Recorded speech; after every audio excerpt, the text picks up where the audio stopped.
No, sono molto contento perché alla fine dopo, insomma, qualche anno di lavoro, grazie a una stretta collaborazione con l'Udinese Calcio ovviamente, con EPS in questo caso, ma con la regione, siamo riusciti a riportare i grandi concerti al Friuli, i grandi concerti nella nostra città che sono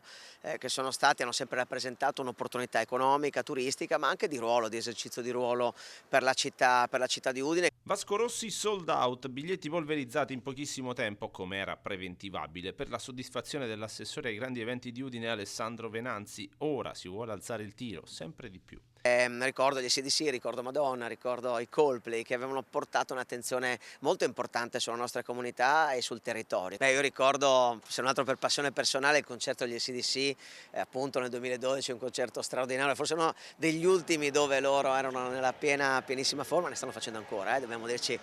la verità, però è chiaro, informazione diversa, però ovviamente è un'attenzione importante, è una leadership di territorio e devo dire che Udine ha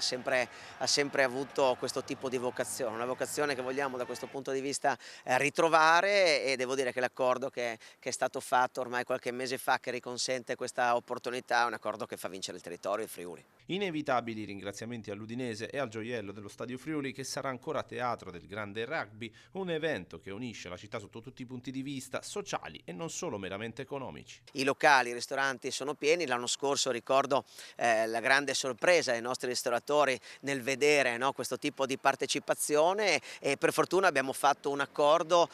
triennale per ospitare proprio a Friuli, assieme sempre alla regione, all'Udinese, per ospitare a Friuli negli ultimi appunto 3 anni, 24, 25 e 26 la nazionale, nel 27 ci saranno i mondiali, quindi probabilmente non potranno tornare, ma l'obiettivo è di rinnovare questa convenzione 28, 29 e 30.